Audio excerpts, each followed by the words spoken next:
The tube map is an icon of London, just like Big Ben, the Tower of London, the London Eye and M&M's World. It's instantly recognisable to locals and tourists alike, known and loved and parodied all over the world. With a new version coming out every few months, some people are properly obsessed with the tube map, with vast collections, and can spot the subtlest of differences between different versions. Ugh, look at them. Massive bunch of nerds. But don't take this map for granted. This map very nearly looked very different, and the London it's a map of might have looked very different as a result. So, what is the story behind this map?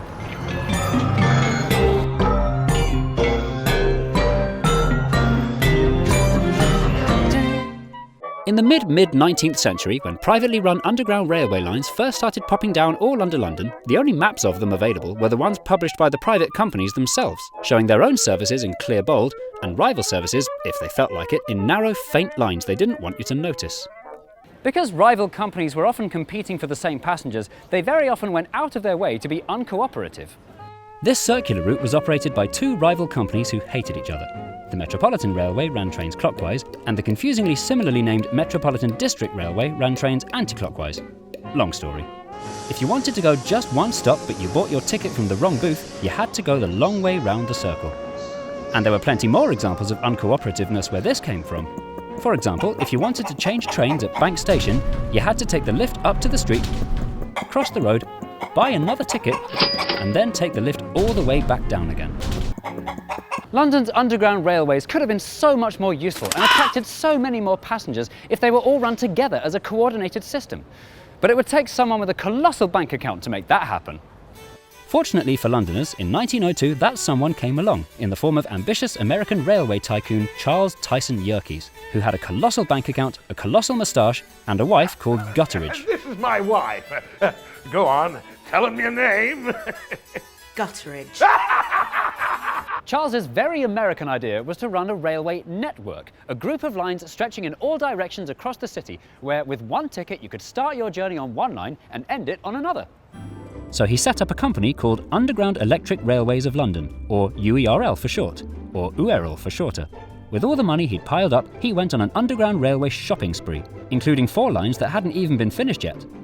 By November 1905, Charles Yerkes was the proud owner of the Charing Cross, Euston and Hampstead, Metropolitan District, Great Northern, Brompton and Piccadilly, Baker Street and Waterloo Railways. And by December 1905, he was dead. With the very shrewd move of dying, he avoided having to pay back any of the huge debts he'd built up. But his dream of creating an underground network in London had come true. The UERL was a properly integrated system with common ticketing and station buildings that looked really similar. And a proper network needed a proper map. And so, in 1908, the UERL published this. The first map that showed all the underground lines in London mapped on one map, including the ones UERL didn't own. It had some really handy innovations. Each line was given equal thickness, and each line was given a different colour. Features that are familiar to us today, even if the colours aren't too familiar. The Piccadilly line in yellow! This complete map of the whole network was very useful, but it wasn't very easy to read.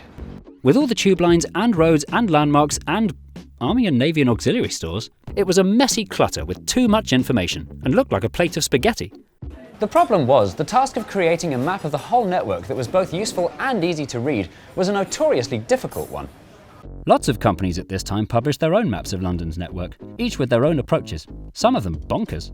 This one's my favourite, the Wonderground map by Max Gill, simultaneously incredibly detailed and incredibly completely useless. Mapping the entire system was only about to get even difficulter.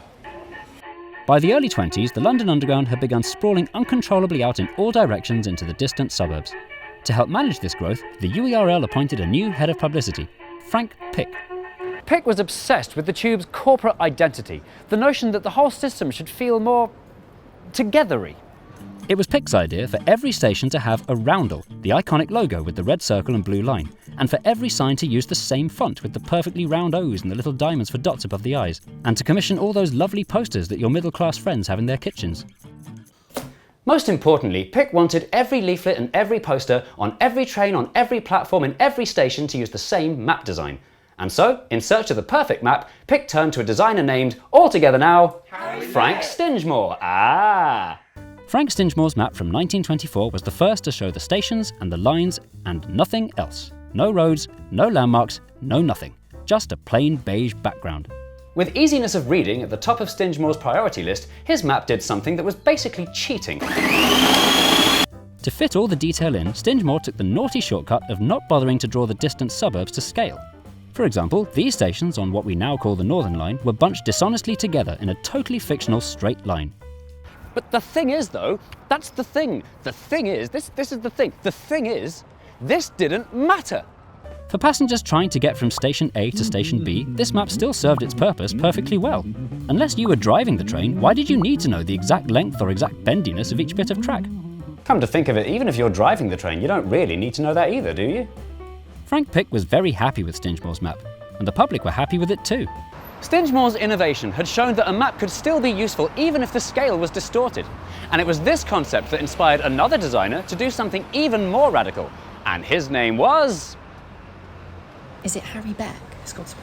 It wasn't last time. I think it's Harry Beck. Should we say Harry Beck? No, it's not Harry Beck. I think it is this time. Let's say Harry Beck. Henry Charles Beck, known as Harry to his no friends, was a 29-year-old technical draftsman working at UERL. It was his job to draw up diagrams of the tube's signalling systems. And then it wasn't his job anymore when he got made redundant in 1931. Harry must have really missed his old job, because after leaving the UERL, he spent his spare time working on an extremely nerdy work-related project.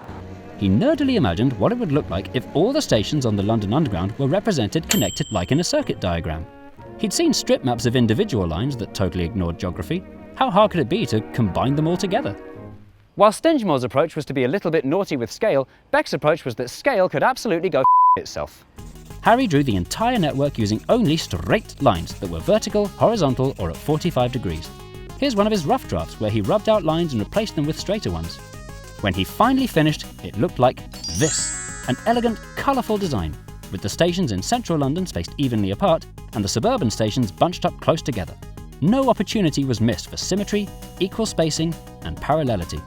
If you compare his design to a scale map, you can see just how not to scale and frankly mad it was. Harry's so-called journey planner was not a map, it was a diagram. But for the very specific job it was trying to do, a diagram was better than a map. By totally ignoring the concept of scale, he was able not only to fit all the stations in, but to make it much easier to read than Stingemore's map. It also gave the impression of a cohesive, comprehensive, coordinated, connected system. It also looked awesome. Harry was very pleased with himself, and a thought occurred to him. This should be the official map for London transport. Frank Pick is going to love this. And so, later in 1931, Harry marched back into the offices of the UERL, which was now called London Transport, to show his diagram to Frank Pick. But Harry was wrong. Frank Pick didn't love Harry's map at all. Pick refused to publish Beck's map on the grounds that it was inaccurate and that the public wouldn't understand it. There was indeed a disadvantage to the scale-free approach. Some stations looked much further apart than they really were, which might make tourists crowd onto the tube for needless journeys, such as Queen's Road to Bayswater, which you can easily do on foot in 19.19 seconds. But Harry Beck was convinced that his design was the future of the London Underground, and tried several times to persuade Frank Pick.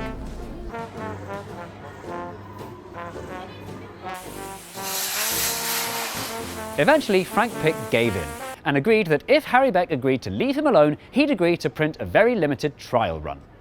A small handful of copies were printed and sent to a small handful of stations, with an apologetic cover saying, "A new design for an old map. We should welcome your comments."